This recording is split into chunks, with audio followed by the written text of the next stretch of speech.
바로 말씀드리도록 하겠습니다. 슬라이드 좀 띄워주세요.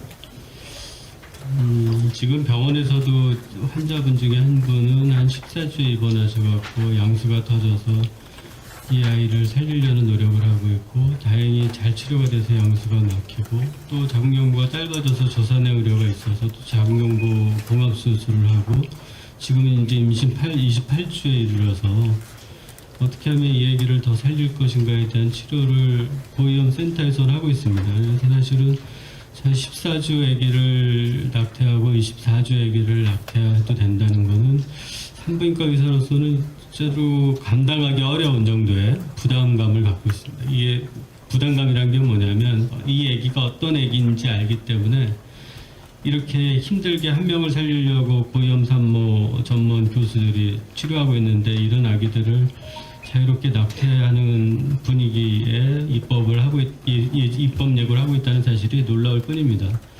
그래서 다음 슬라이드 보여주세요.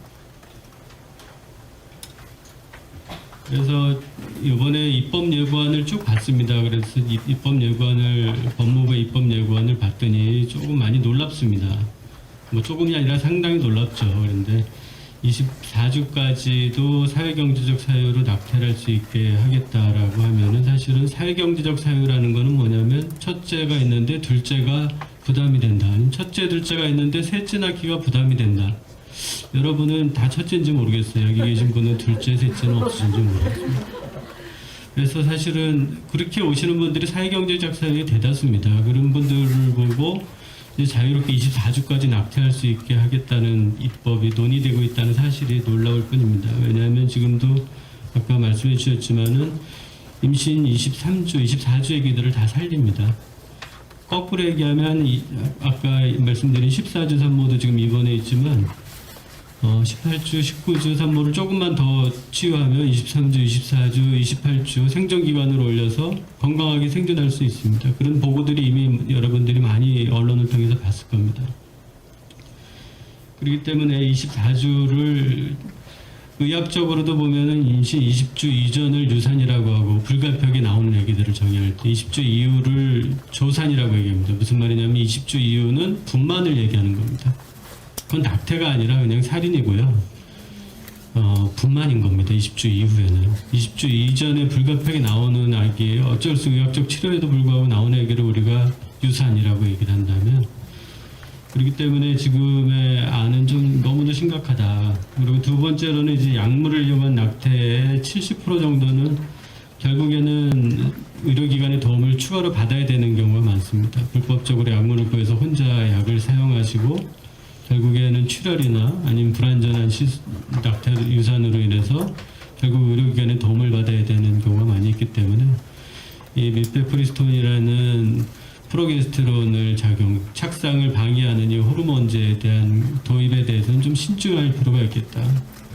그리고 세 번째로는 이제 미성년자에 대한 성보호입니다. 자유로운 낙태를 주장하는 그룹들 중에 공교롭게도 나이가 젊을수록 자유로운 낙태를 주장하는 그룹이 훨씬 높습니다. 특히 미성년자도 마찬가지입니다. 자유로운 낙태를 주장한다는 건 또 거꾸로 얘기하면 자유로운 성관계에 대한 권리 주장이기도 합니다.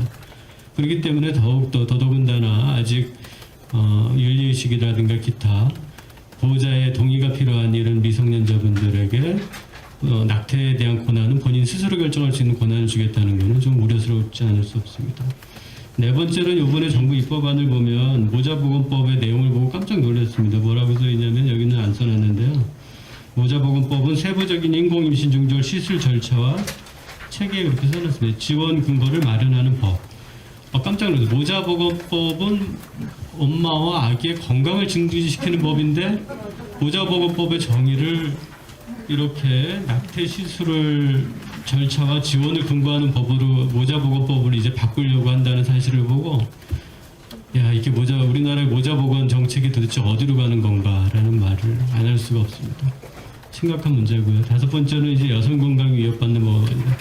낙태를 자유롭게 하면 여성 건강이 증진될 거라고 생각을 하는 것 같습니다. 그렇지만 이제 산부인과 전문가로서는 10주 이후에 낙태가 여성 건강에 상당히 부담이 된다는 것과, 이후에 낙태를 하는 분들은 그런 생각을 할지 모릅니다. 지금은 낙태하지만 나중에 기회가 되면 건강한 아기를 낳고 싶다. 그렇지만 그 아기가 마지막 아기인 경우가 마지막 임신인 경우가 너무도 많습니다. 산부인과 전문가로서 보기에는. 그래서 한번 지금의 임신 상태를 거기에 대한 적절한 상담 또는 현재 임신했을 때 어떻게 하면 사회적인 도움을 줄 수 있는 건지 의학적인 도움을 줄 수 있는 건지에 대한 상담이 아니라 낙태를 하기 위한 상담을 하게끔 하는 현행 법안은 좀 심각한 문제가 있는 것 같습니다. 다음 보여주세요.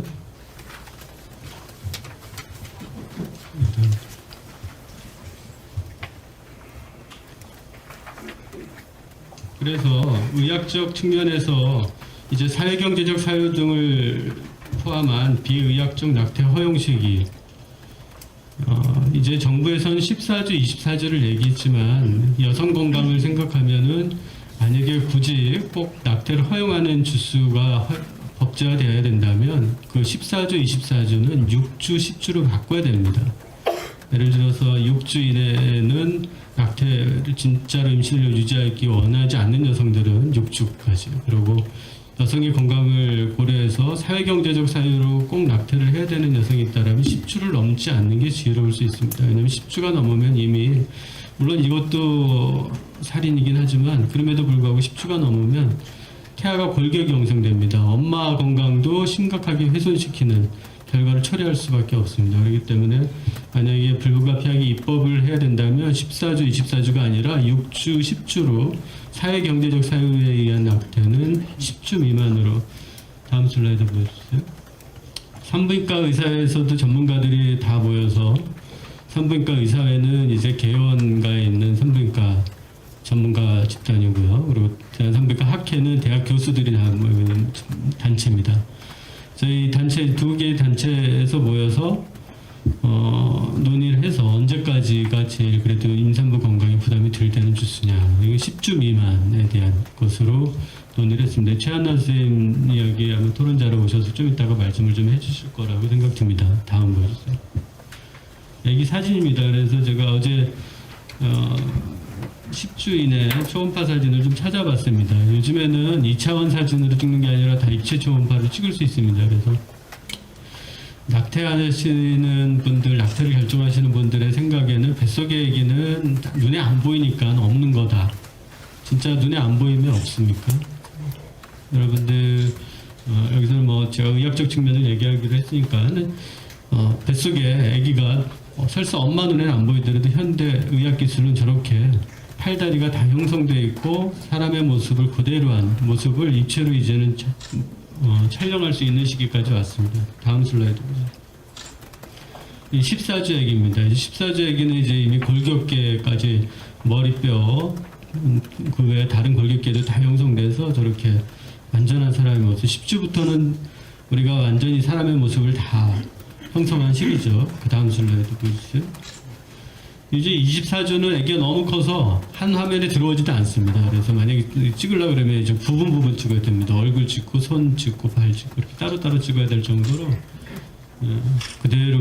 다음 슬라이드 보여주세요. 그 아래 화살표. 이 9주 5일 아기입니다. 보면은 이미 팔다리가 있고 안에서 운동도 하고 다 움직이는 걸 볼 수 있습니다. 이미 거의 사람의 모습에 가깝게 다 형성되어 있는 것을. 그래서 14주, 24주 아기를 낙태하겠다는 거는 진짜로 그냥 전문가로 보기에는 너무도 충격적이다라고 할 수밖에 없습니다.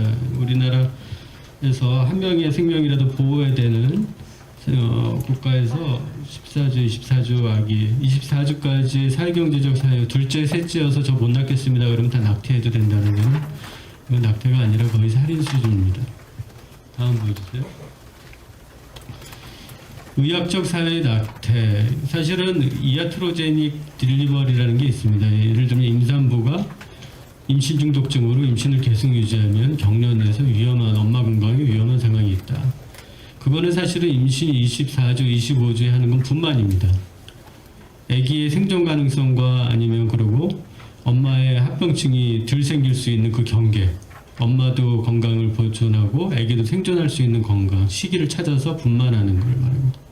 그런데 이제 그런 임신 중독증이 아니라 엄마가 심각한 심장 질환이 있는데 모르고 임신을 했다. 계속 임신을 유지하는 과정에서 봤더니 임신을 더 유지하면 이분이 돌아가실 수도 있겠다.